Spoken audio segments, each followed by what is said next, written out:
Good afternoon and welcome to Coffee Break, a podcast of Riverside County Child Support Services. My name is Nathan Hartel. I'm a Deputy Director with the department, your host for this podcast, and it is my pleasure to have another very special guest with us today.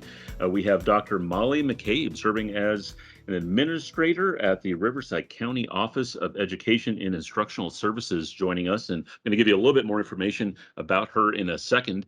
But I want to thank our listeners for joining us and taking a few minutes of my afternoon coffee break. Yes, it's probably super hot outside. It's July, but I've got my cup of coffee and I'm ready to talk with our listeners about child support and all things related to child support. And so today, you might be wondering how this guest connects to our child support services, and I think that'll become perfectly clear in just a moment. So just a little bit more about Dr. Molly McCabe. She has spent the past 30 years striving to improve literacy skills for all students as a teacher, a literacy coach, and a literacy specialist. Molly has received her doctorate in education from Pepperdine University.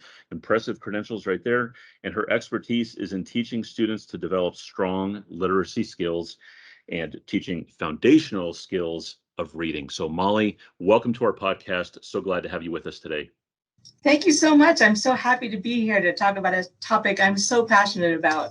So I always appreciate the invitation. Excellent. We're happy to have you with us today. And, you know, one of the things that we've been doing this season is finding those crossovers that our customers have. They need our services, but people need all sorts of different help, services, and resources made available to them. So we're thinking about summertime. We're thinking about kids being, out of school. We're kind of evaluating all those things. And it just seemed like a great fit to have you come on board and talk about literacy. I know you guys have a special literacy by fifth grade initiative that you're going to talk to us about. And, Molly, one of the things I wanted to share with you is that for child support services, we have a caseload of roughly 75,000 cases in our Riverside County caseload.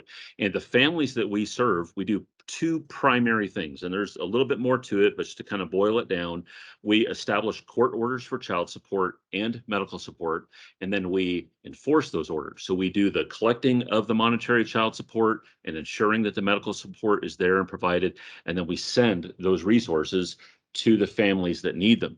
One of the things that happens to us, though, Molly, is that we're not like DPSS or Child Protective Services. We are not inside anybody's home. Our work is in the office, our work is in the court. And so when the good work that we do and the services that we send out in terms of that monetary support goes to the families, we don't usually get the benefit. In fact, we never really get the benefit of seeing what's happening behind that and what's going on with the parenting and all those challenges.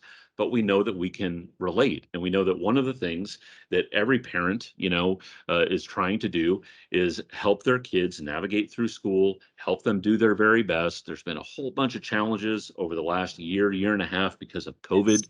Changes that people have had to experience and work through related to, sending their kids to school and then doing virtual, homeschooling, all sorts of things like that. And so we thought, what a great way to help our customers by having somebody like you come on board who is an expert in something so practical and so real that they could benefit from. How do you help your kids, learn how to read, love reading, and thrive and get ready for that next school year? So that's kind of the why behind our podcast, wanting to speak with you. And I'm gonna kind of let that stay there for a second, ask you just to share a little bit more about yourself and your passion for literacy, and then we can get into your literacy by fifth grade initiative. Does that sound okay? That sounds great. And I love your crossover approach. That is so powerful, because really, if we want all of our children in Riverside County to have strong literacy skills, it really is going to take all of us. And it really is a community effort. And the parents being a vital component of that, as well as our schools, but as well as all of our community partners. And so I'm excited about this conversation. So my passion is actually driven by my family background. And my father had a very difficult childhood. Most people don't know this about me, and really did not have a lot of advantages in school. He went to many schools. He was migrant. He had a lot of trauma in his home. But because he was able to develop strong literacy skills, he was able to pursue the life that he wanted to live. And that really is what drives me in all of my work. I believe literacy unlocks possibility for everyone. And if we don't have strong literacy skills, we can be limited in our career choices and the choices that we make in life. And so to me, literacy is one of the most important things we need to focus on with every single child that we all work with. Yeah, I agree with that completely. And thinking about that personal side of it, even though, like I said, even though we're not really engaging, on the home side of things with the customers that we serve, I can tell you that, just from a place of values, as an agency, Child Support Services in Riverside County values the role that parents play in teaching, educating, bringing up their children, and we believe fully that every single parent is striving to do their very best. Absolutely. But it's not always an easy job. It's not Yeah. always easy. And, I can share just a little bit. My wife has a background in education. She is a teacher, and she has had a well-rounded opportunity to experience teaching in public schools, teaching in private schools, and now she actually homeschools our children. And she experienced all three of those same things as a child herself. She has kind of a unique, perspective on education. But I've had, a front row seat at watching her, instill a love for reading in our kids. Both of our kids are different though. And, Right. one of them just took to it immediately and started reading so much earlier than the other.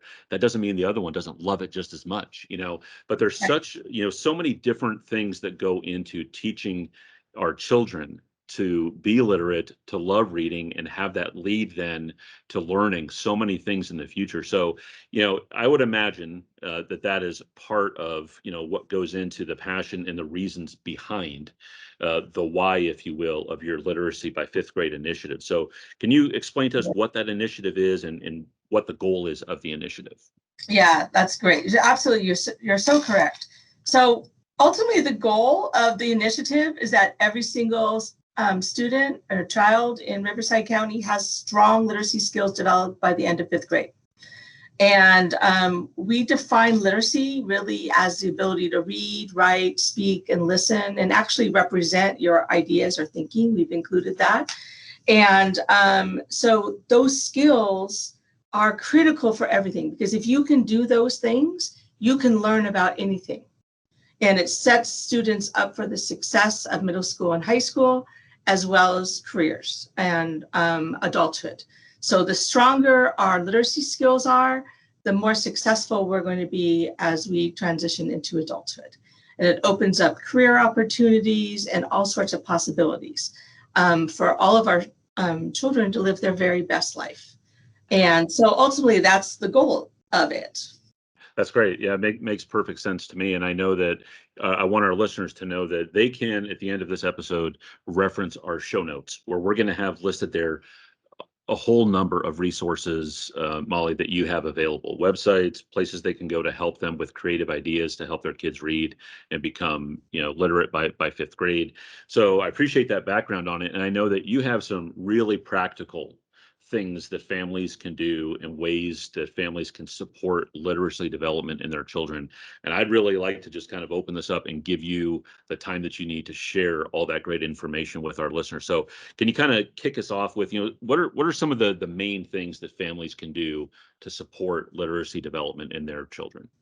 I love that question. So thank you so much. So I'm going to give you my top 5 things that we can do as families to really encourage literacy development with our children.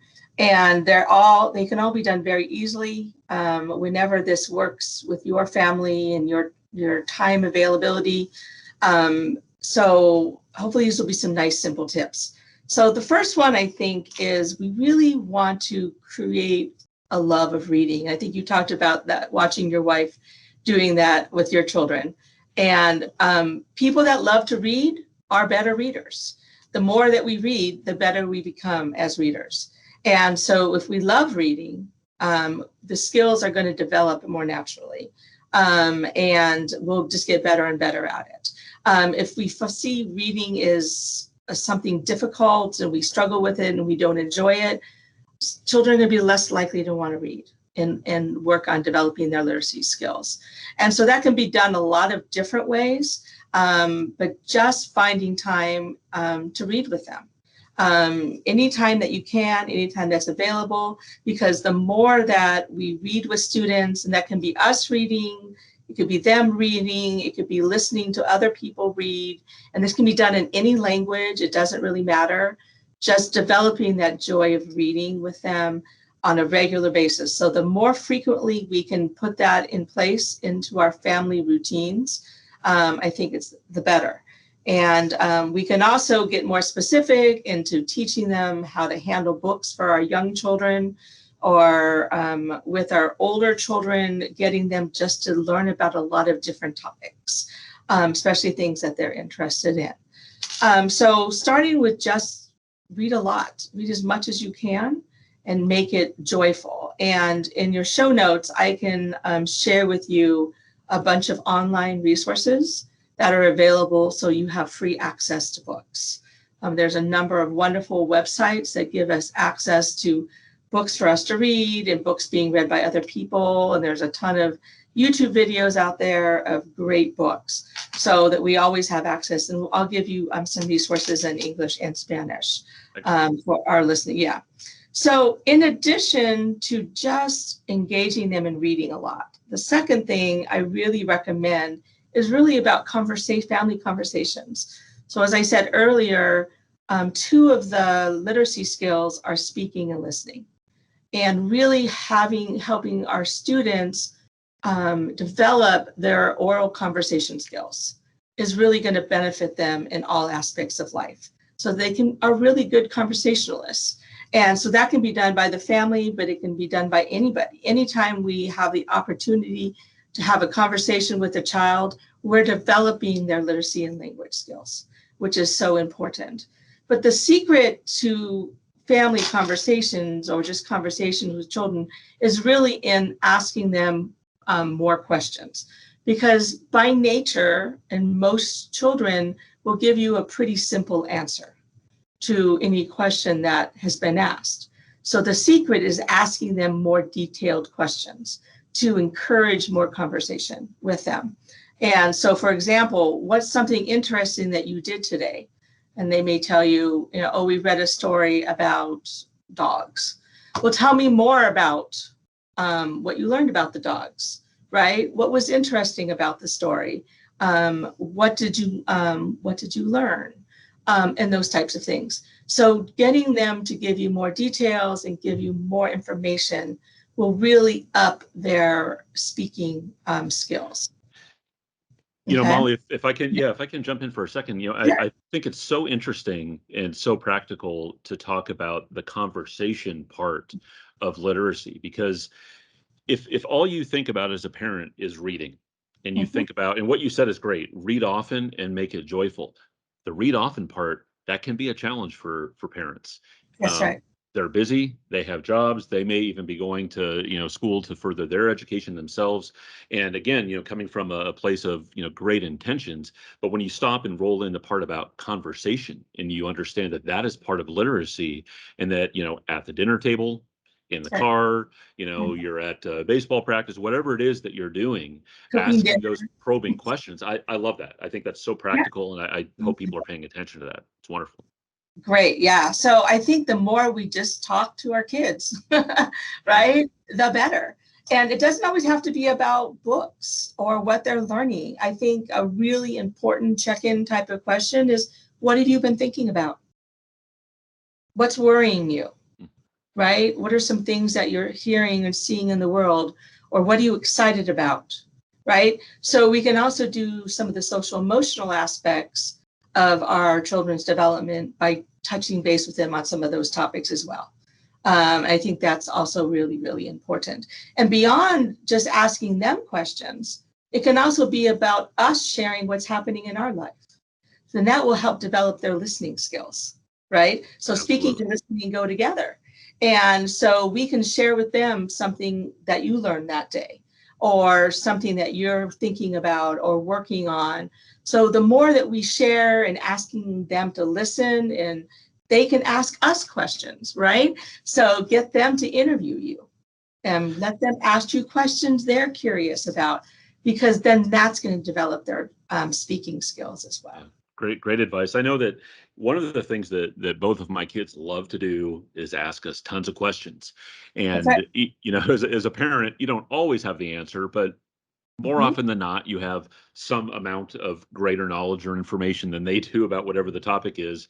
And one of the things that we love to do in our house is answer the question, but then, and often the questions are coming from something that they have read. Hey, Dad, I read that blank. And so we'll provide, a little bit of an answer, but we always like to reinforce reading with more reading. So we'll say, we'll have a conversation about it and say, go back to the encyclopedia, read more about that, and then come back and tell me something in addition, that we didn't already talk about, something else that you learned. And all those things do take some time and some commitment, but reinforcing reading with more reading, we have found it, to be excellent as well. Well, that was a perfect segue to my third recommendation. I love it. That's great. So let them learn about things they're curious about. Children are naturally curious about so many things, and They they love certainly to are. ask questions, right? So let's use that to help encourage them to develop their literacy skills. And the great thing now is we have a cell phone. They can even, if they know the technology, right? They can just hit the speak into it and ask Google, right? And so teaching them some beginning research skills, just by looking things up, or let's watch a YouTube video on it. Let's, listen to a podcast on it. Let's, maybe read a book on it. All of those things are literacy. And so let them explore what they're into. If they're into sharks, they want to know everything about sharks, but take it to the next level, which is, okay, we're going to learn all about sharks, but then I want you to teach me about what you learned about sharks, right? So you can tell me about what you learned. You can write a story about what you learned, or make a book about it, or a picture book, or draw pictures about what you've learned, depending on the age and the interest of the child. And then also you could make a video about it. So making a video is an incredible literacy skill, because you have to write a script, you have to read the script, plus you have to make all the visuals and those types of things. So invite them to explore. This is a great summer project. What are they really into? Right? And let them do some fun research and exploration and teach others about their topics of interest. I love that. I love the video idea. I think that's great. We've had our kids do, as school assignments, write a play to demonstrate something that you learned. Maybe it's about the colonial times, that kind of thing. They love it. They get into it. They write the script. They have different characters. I mean, it's amazing to see the imagination also just take hold, and they think of all sorts of just wonderful things when they are left to, write it, read it, act it out. It's great. That build from their strengths and Yeah. their interests and their creativity. And they will develop literacy naturally if we do that with them. And they'll have a fun time. Speaking about, encouraging them to read about topics that they're curious about and that they like, just as kind of an aside, Molly, you and I met for the first time, today. We, we're talking, kind of getting ready for this podcast. And I would say within minutes, somehow Star Wars came up, and we both discovered that we're big Star Wars fans, and one thing led to another. And, beyond the movies, there's this whole world of, of books out there. And I'm not bringing this up to, have an advertisement for a particular, topic, but just to say that my kids love that stuff. They love it. And so they've taken, what started just as kind of a curiosity or an enjoyment of a simple movie, that sparked their imagination. And they are now reading through series of books, about, an expanded universe, of those kinds of characters and stuff. And it's amazing. I'm amazed how fast they're reading through it and how much they crave more, Yes. So you find those common, things that you have in common with somebody else, things that you like, things that, that they're passionate about, and they really will take it from there most of the time. Absolutely. Because children innately are curious, want to learn. And if it's something they're really interested in, they're going to deeply engage with it. Yeah. And so it just makes it fun, right? And that's actually my fifth one. I'll come back to that. So, and what you're saying actually bridges beautifully to my fourth recommendation, is just find lots of opportunities within your natural setting, whenever you have time to work on any of these literacy skills, right? So, but also have routines that you do with them. So I'm going to dive right to using movies and TV shows, right? Since you talked about Star Wars. Sounds good. And so we can totally use movies and TV shows to develop literacy. Okay. And so if you're already watching a movie together, if you do family movie night or whatever, you watch TV show together, we can use it. We can do a number of things. So number one, turn on the closed captioning for if you have that available on your television or wherever you watch your movies or television shows, because then there's a whole bunch of print on the screen for your children to read, right? And it really solidifies that connection between what's being said and print, right? And even with young children who don't know how to read, one of the foundational concepts young children are learning is that print means something, right? So that helps them realize that, oh, those words represent what's being said and it means something. Okay, so that's a really early literacy skill that your younger children are learning.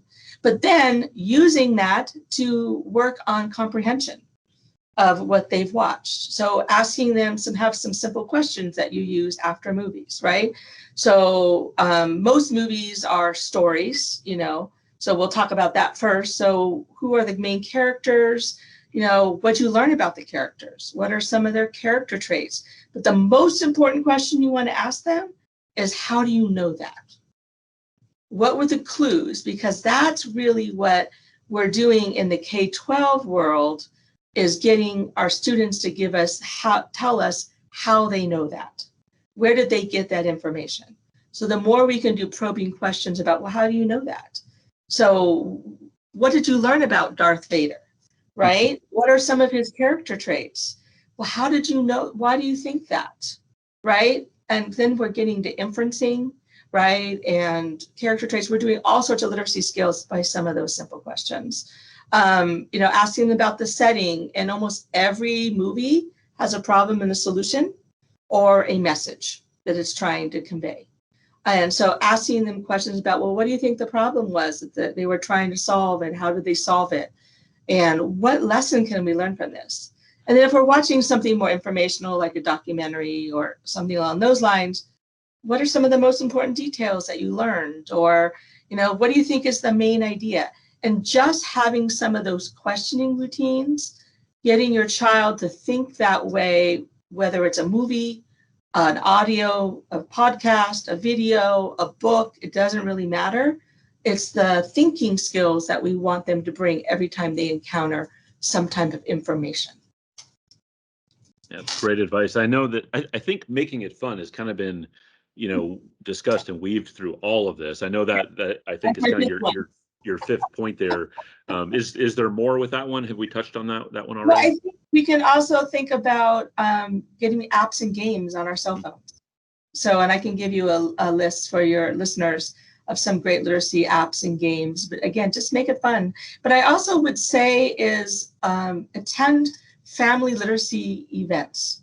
So almost every school has family literacy events where we can go as a family. And if it's possible, I know work schedules can be challenging sometimes, but try to participate in those. And then reach out to your local libraries. They have wonderful summer reading programs and all sorts of events, story time, all sorts of different ways. And that's a really free, accessible resource for all of our families to use. So those are my top 5. That's really practical advice. The theme is do what works in the context of your family, do it in the language that works best for your family and whenever it works, but just always be thinking about what are some authentic, fun ways we can develop my child's literacy skills.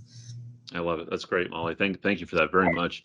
Speaking of libraries, I want to, make a plug for 3 brand new libraries in the county. And our podcast listeners will know that we touched on this in a prior episode with 3rd District County Supervisor Chuck Washington. But French Valley, Menifee, and Desert Hot Springs, brand new state-of-the-art libraries for our county residents to enjoy. So you're right. There's a lot of great stuff going on there. It's a fun place to go. It's free. You get out of the heat. So I'd encourage our listeners, take your kids there, enjoy some great time at the library.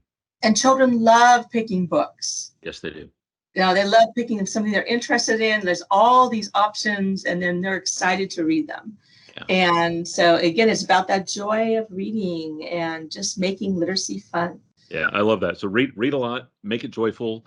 A question kind of to bring it back to a comment we made early on. So COVID has changed a whole lot for families, especially last school year, and there's still some differences from school district to school district about what's going to happen in the coming year. But parents have had to assume a lot of different roles with their children and be much more involved in the day to day of their education and their learning. So, if we could switch gears a little bit, and let me ask you this question. So, talking about literacy, make it fun, make it joyful, find routines, the conversational aspect of it. What do you do though as a parent if your child's teacher is saying to you, you know what, your child is behind in this area? What do you do? How do you respond to that? What are some things you can do to help your child, be where they need to be with literacy? Yeah, great question. So I think one of the main messages I want to convey is the importance of the partnership between the schools and the families. We're really all working together to ensure that our students grow and develop. And so if that does happen, I think the number one thing you want to ask is to ask specifically what ways you can support them, because this is going to be a different answer for every child, right? And different grade levels are going to have different responses. So ask the teacher, like, what specifically are the areas I should work on? Give me a couple of simple strategies that I can do. Can you please point me in the direction of some resources I might find? But I think the number one thing is recognize that we are partners, and don't hesitate to ask questions and connect early with teachers. Don't wait till the first parent conference, right? Try to get to know your children's teachers immediately and touch base and try to be involved as much as time permits with your family. The recommendations that I made earlier are going to help you as well.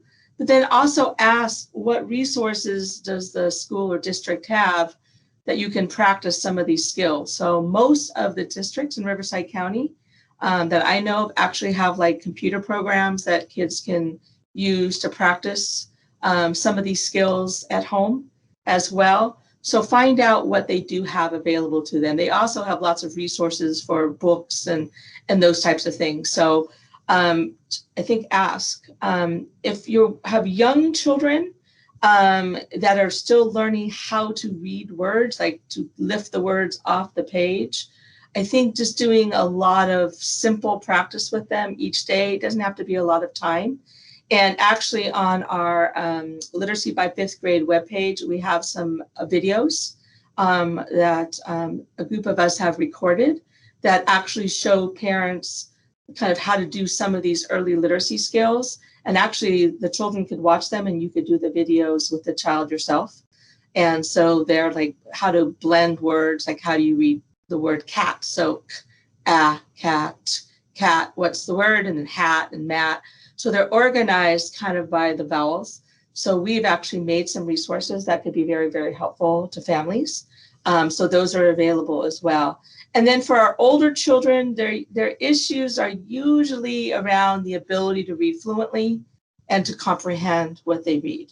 So instead of sometimes if you have a struggling reader, giving them shorter passages to read multiple times helps build confidence. And so, but don't make it long, because sometimes if it's really long, they kind of like, oh, I don't want to read all that. So finding short pieces of text or even one or two paragraphs from a book that they really like, and let them read it multiple times just to develop more confidence with their reading. And then those comprehension questions that I talked about, start with just basic comprehension with video or audio first, and then translate that to books that they've read. And just that routine of always thinking about those similar questions, I think would really help many children. Yeah, that's great stuff, Molly. I mean, all of it. The more we talk, a couple things come to mind. One is, there is a lot of recommendations. There's a lot of ideas out there. And so when we get to this question about, interacting with your child's teacher, it fits perfectly together for me because I think, as a parent, number one, I need to remember the partnership piece that you mentioned. We're not in this alone. There's always somebody else That's that right. can come alongside us and partner with us. And for many parents, that is going to be our child's teacher. And so we also then don't have to feel like we are left on our own to navigate through a list Mhm. of ideas and even thinking about some of the things that you've shared with us today, and then ask ourselves, well, which one is really best for my child? Which strategy should I use? There's a really good chance that your child's teacher, because of the amount of time that they spend interacting with your child, is going to be the perfect person to Yes. partner with and to help you kind of go through that list and say, you know what, for your child, I would focus in this direction. I would focus on this. So great points. The partnering is perfect. That's right on the money. Yeah, and don't try to do too much. Try to get specific. Like, I'm just going to work on these one or two things, because then it can feel overwhelming, right? So, and then maybe do that for a period of time, and then touch base with their teacher again and say, now what can we work on? Yeah. And so get it really small and manageable for you and your family. All right. Now here's another question. So we talked a little bit about movies and TV shows and how those can be used to then encourage and promote literacy. Yeah. But sometimes, and I'll just use that as the same example, sometimes those things can, potentially do the opposite. And you may actually have kids that just say, I don't like reading. I Mhm. I would rather watch, I would rather listen, I would rather sit and play a game, so Yeah. how do you help parents know how to deal with children who just simply say, you know what, I really don't like reading very much? Well, I think the first thing you need to do is ask them why, because every child's going to be different. And so, is it because it's hard? They don't find it interesting? Um, they just don't feel confident with it. You got to really understand your child and also their personality or their preferences and how they do things, right? And so if they prefer, so I'm one of those actually. I'm a great reader, but I would, if I have a choice, I'd rather watch a video. I'm the same way because I prefer to learn that way. So if they prefer video over reading, then maybe combine them. So what I've done for myself personally is I just read with audio on. So I use both.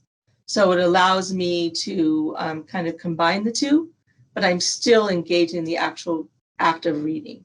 But the audio version with it at the same time, and we can get, text to speech. There's all sorts of software and programs that do that now. So that can actually help. And then that kind of bridges them to the reading. But again, I'm going to go back to some of the things that I said. Well, you got to find out why. So it's because they're not interested in it. Let them read about what they're interested in, right? If it's hard, work with them on making it simpler, right? Work with them on developing their skills and provide more supports. Sometimes kids just need incentives. Um, a lot of our children like incentives. That's kind of one of the reasons why gaming is so fun to them. They earn something, they rewards, those types of things. So you can consider incentives. But it can also just be about more natural things. Getting them to, well, we're going to do this event as a family. Can you learn about it? So sometimes it doesn't really feel relevant to them. And so if you can make it relevant to their life, they're going to be more likely to want to engage in it. So I hope those are helpful. Yeah, Uh, absolutely. It's good and advice. again, it depends on the child. So, ask them, help them be part of the solution. Yeah, and I think back to, what you've said a number of times, it has to be something that they really enjoy and they're passionate about. Exactly. There are going to be those times in our life where, even as students at older ages, where we, are required, some required reading and you have to kind of get through it, but you develop those literacy skills early on, so much better if you can find that hook and that connection to a topic Mhm. that they love. For one of our kids, it's cats. Everything is about cats, Yes. so but there are series of fiction books all about cats, and um they are just tearing through those, so there are definitely times where it's more enjoyable than others to them. But you've given some really, really great advice on how to help them make that more enjoyable and more part of a family activity. Yeah, Um, because we do that and then we develop the literacy skills, like you said, then when we have to read something that we don't really want to read, we right, have the skills and it's not that bad. It's right, not, absolutely. yeah, and that's the key. It is. Molly, we are getting to that place where my coffee is almost gone. It's not quite there, but it's getting to the end of my cup, which means we're nearing the end of our episode and our time together. And here's how I'd like to kind of close it out.